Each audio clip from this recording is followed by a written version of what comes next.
Voici maintenant notre invité de Soir 3, Antoine Wechter, candidat écologiste. Antoine Wechter, bonsoir. La question qu'on se pose finalement en vous écoutant et en vous regardant, est-ce que vous vous considérez véritablement comme un homme politique? Je suis clairement pas un politicien, ça c'est clair. Par contre, l'écologie est politique, parce que l'écologie suppose que l'on prenne des choix. Et les choix, c'est fondamentalement politique. Il faut que dans ce pays, on réussisse à restaurer en fait l'intérêt des Françaises et des Français pour la politique. Mais je ne suis pas un politicien, ça c'est vrai. Alors lorsqu'on veut être président de la République, est-ce qu'il faut avoir à l'esprit précisément la politique de tous les jours, presque la politique politicienne parfois, ou est-ce qu'il faut être un autre homme, quelqu'un qui est au-dessus finalement des partis?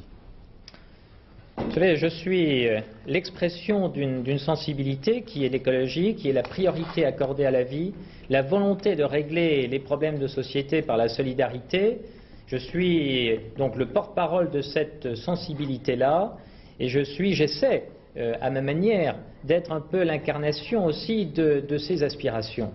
Antoine Wechter, ce soir vous avez reçu à Paris le soutien de 8 partis verts européens en fin de compte.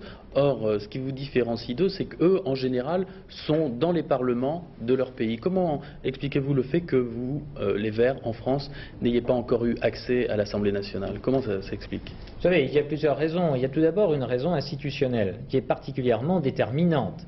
Quand vous avez un scrutin majoritaire, quand l'accès aux instruments même de la démocratie que constituent le bulletin de vote et la profession de foi sont payants, eh bien les nouvelles sensibilités politiques ont beaucoup de difficultés à émerger. Et puis il y a sans doute une autre raison. C'est que dans le passé, les écologistes, après une élection comme l'élection présidentielle de 1981, ont démonté la structure qu'ils avaient créée. Aujourd'hui, l'écologie, qui était celle qui présentait Brice Lalonde, était une structure biodégradable. Mais à partir de là, eh bien, il était impossible de capitaliser le résultat de cette élection présidentielle. Cette situation a aujourd'hui changé, puisque depuis le mois de janvier 1984, partis verts européens en fin de compte.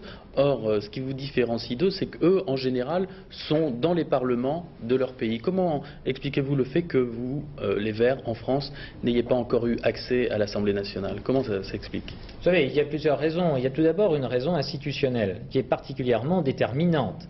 Quand vous avez un scrutin majoritaire, quand l'accès aux instruments même de la démocratie que constituent le bulletin de vote et la profession de foi sont payants, eh bien les nouvelles sensibilités politiques ont beaucoup de difficultés à émerger. Et puis il y a sans doute une autre raison. C'est que dans le passé, les écologistes, après une élection comme l'élection présidentielle de 1981, ont démonté la structure qu'ils avaient créée. Aujourd'hui, l'écologie, qui était celle qui présentait Brice Lalonde, était une structure biodégradable. Mais à partir de là, eh bien, il était impossible de capitaliser le résultat de cette élection présidentielle. Cette situation a aujourd'hui changé, puisque depuis le mois de janvier 1984, il y a une structure permanente qui s'appelle les Verts, Parti écologiste, Confédération écologiste, qui a désigné un candidat, et le candidat de l'écologie que je suis, je peux vous en donner la garantie, ne disparaîtra pas dans la nature après le 8 mai 1988. Justement, c'est ce que je voulais vous demander, parce que par exemple, Arlette Laguillet se présente pour la 3e fois, Pierre Boussel lui aussi. Alors comment se fait-il que le mouvement écologique, lui, présente un candidat différent, en fin de compte, à chaque grande élection nationale ou européenne? Je serais tenté de dire que c'est la richesse finalement du mouvement d'avoir des personnes capables d'entrer justement dans cette campagne présidentielle. Mais c'est vrai qu'en 1974, c'est vrai qu'en 1981, les deux candidats choisis l'ont été bien entendu pour leurs compétences, pour leur capacité à porter la parole écologique, mais aussi pour leur notoriété, et qu'ils n'étaient pas inscrits dans la construction d'une force politique. Et c'est la raison pour laquelle, en 1987, pour cette élection de 1988, les Verts ont choisi l'un des leurs, précisément pour construire cette force, une force qui doit durer, se développer, pour que demain, les véritables enjeux soient pris en compte. Alors Antoine Wechter, parmi les grands dossiers que vous avez l'habitude de présenter, et ce n'est pas d'aujourd'hui, du moins pour les candidats des Verts, il y a la lutte à tout prix contre les constructions de centrales nucléaires. Est-ce que c'est toujours un objectif définitif et est-ce que vous n'avez pas l'impression qu'en éliminant peut-être ce type de construction, vous éliminez aussi la possibilité de milliers d'emplois? D'abord, je serais tenté de vous poser une question. Combien de pays au monde construisent encore aujourd'hui des centrales nucléaires? Eh bien, il y en a moins que les doigts de ma main. Il y en a peut-être encore aujourd'hui 2 ou 3 dans le monde. Alors, est-ce que vraiment la France ne peut pas faire ce que font les autres?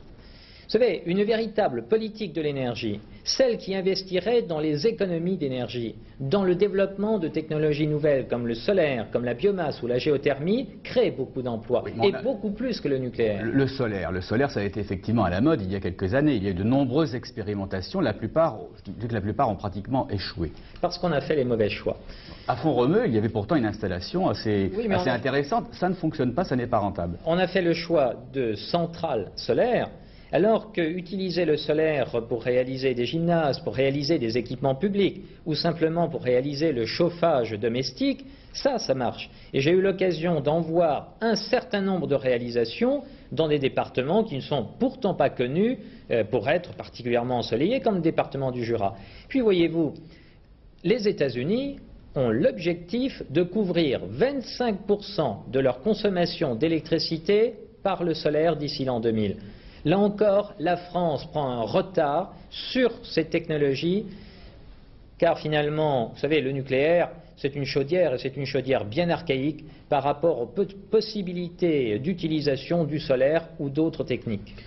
Antoine Wechter, on parle beaucoup dans cette campagne de 1993, du grand marché unique européen. Est-ce que vous, les Verts, vous voyez une chance pour l'écologie en 1993, ou est-ce qu'au contraire, une malchance, plutôt pour vous, un handicap ?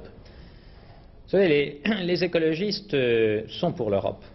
Ils ont sans doute été les premiers, d'ailleurs, à construire l'Europe à travers leur formation.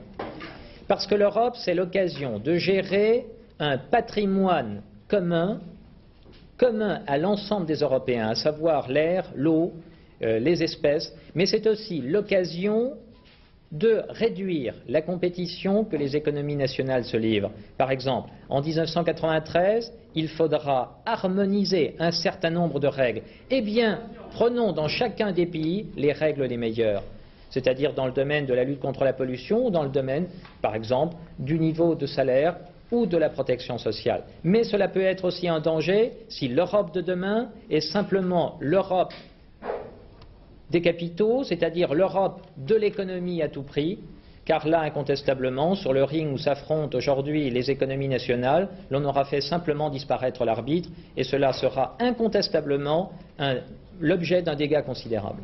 Merci, Monsieur Wechter. On m'apporte à l'instant une dépêche me signalant qu'un otage de l'avion koweïtien